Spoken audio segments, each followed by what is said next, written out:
जिसके द्वारा हुए स्वयंभू, हे प्रभु आदिनाथ भगवान। निर्मल लोक प्रसिद्ध आत्ममय, वंदनीय वह केवल ज्ञान। स्वपर प्रकाशक ओम भूर्भुवः, आदि मंत्र के मनन स्वरूप। ज्ञायक प्रतिभासक न मात्र चित अचित, समस्त प्रकाशक रूप। जैसा कि सुबह आपको सूचना दी गई थी, प्रतिवर्ष अष्टानी का महापर्व में किसी न किसी ग्रंथाधारित विधान के आधार से उस ग्रंथ के स्वाध्याय का अपन लोग प्रयास करते हैं। पिछली अष्टानिका में प्रवचन सार ग्रंथ का रसपान अपन ने किया था और उसी समय ये संकल्प व्यक्त किया था कि आचार्य अमृतचंद्र देव की बहुत ही गंभीर और भक्ति प्रधान रचना लघु तत्व स्फोट ग्रंथ है। सौभाग्य से उसका हिंदी पद्यानुवाद जब हम छिंदवाड़ा में थे, और ये बात है लगभग 99 की, दिलीप भाई इसका कुछ अंश तो पूछते थे क्या ले आए आप, ये क्या कर रहे हो। आदरणीय भाई साहब उत्तम चंद जी के आग्रह से, प्रेरणा से समझ लीजिए 25 वर्ष पहले इसका पद्यानुवाद हुआ था। समाज में इसकी चर्चा बहुत कम है। एक दो बार गुरुदेव श्री के व्याख्यान में भी अभी अपन ने सुना है इसके बारे में। जब वो चर्चा गुरुदेव के व्याख्यान में आई थी तो मैंने आपका ध्यान भी दिलाया था। पंडित हिम्मत भाई से छोटे दादा ने निवेदन किया था कि आप इसका भावार्थ लिख दो।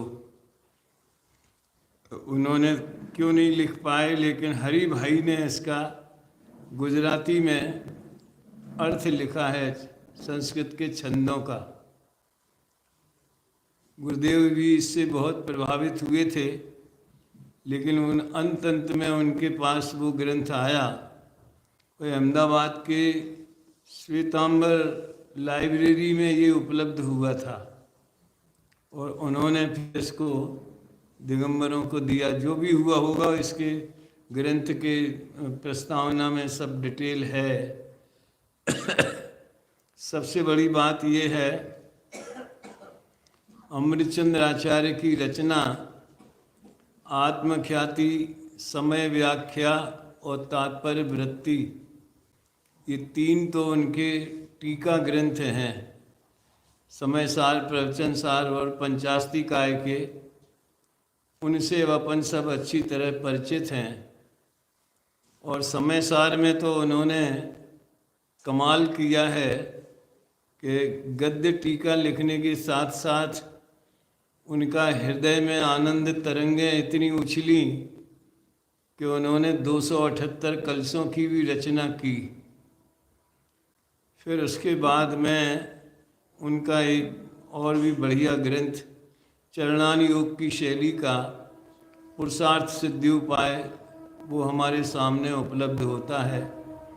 उसमें श्रावकों के आचरण का वर्णन है, लेकिन आत्मख्याति के अलावा भी और भी कोई उनकी पद्य रचना है, वो ये लघु तत्व स्फोट ही है। इसमें 25 अध्याय हैं और एक एक अध्याय में 25-25 छंद हैं। कुछ दिन पहले ही इसका, लगभग 4-6 महीने पहले ही इसका प्रकाशन हुआ है विधान का। विधान लिखने का भाव इसलिए आया कि विधान में और ज़्यादा कुछ नहीं है, जो पूरे 25 छंदों का पद्यानुवाद दे दिया और एक एक छंद में जो विषय वस्तु है उसके आधार पर उसका मंत्र बना दिया। मंत्र बनाने में टाइम लगा बहुत, उसको शुद्ध करने में। कल अपन जब पढ़ेंगे इसका तो अपन को पता चलेगा। लेकिन मैं ये कह रहा हूँ कि इसमें जैसा कि इसका दूसरा नाम भी है शक्तिमणित कोश, शक्तियों का संग्रहालय। गुरुदेव कहते हैं ना, भगवान आत्मा अनंत शक्तियों का संग्रहालय है। वैसे ये शक्तिमणित कोश भी इसका नाम है। और तत्व का स्फोट, स्फोट माने प्रकाश होना, प्रकट होना। एटॉमिक एनर्जी में जो कहते हैं परमाणु विस्फोट किया, तो उन्होंने परमाणु की शक्तियों को प्रकट कर देते, इसलिए उसको भी परमाणु विस्फोट बोलते। स्फोट वास्तव में संस्कृत का शब्द है।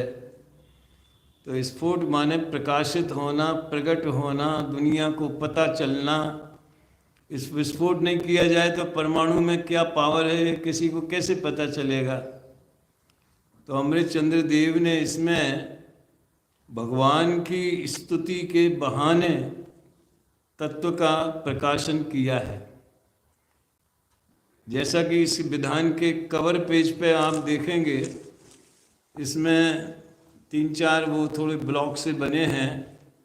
अनेकांत, कैवल्य महिमा, जिनेन्द्र भक्ति, सिद्धत्व की साधना, स्यादवाद, अकर तत्व, स्वानुभूति। है तो 25 विषय, लेकिन सब लगभग एक से ही हैं। सब में उन्होंने भगवान की स्तुति करते करते वस्तु स्वरूप क्या है, सर्वज्ञता का स्वरूप क्या है, अनेकांत क्या है, स्यादवाद क्या है, इसकी चर्चा उन्होंने की है।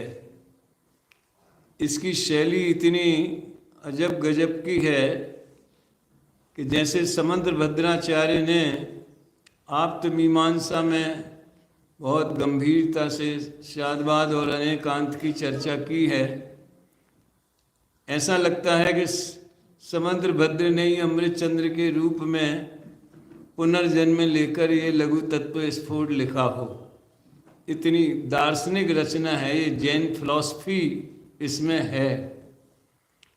ये आप लोगों को इसका परिचय होवे, इस उद्देश्य से विधान के रूप में, पूजा के रूप में रखा है। लेकिन हमने बड़ा साहस किया है। एक तरह से देखा जाए दिलीप भाई तो रिस्क ली, क्योंकि अन्य जो ग्रंथों पे अपन विधान करते हैं अधिकांश लोगों के वो परिचय में होते और वो सरल भी होते। इसमें कई छंद तो ऐसे हैं कि जिनका अर्थ करने के लिए ग्रंथ खोलना पड़ेगा। अब हम बड़े कंफ्यूज हैं कि हम छंदों के आधार से चर्चा करेंगे। आज तो भूमिका की बात करेंगे। शेट्टी साहब, आप मेरे मार्गदर्शन करना।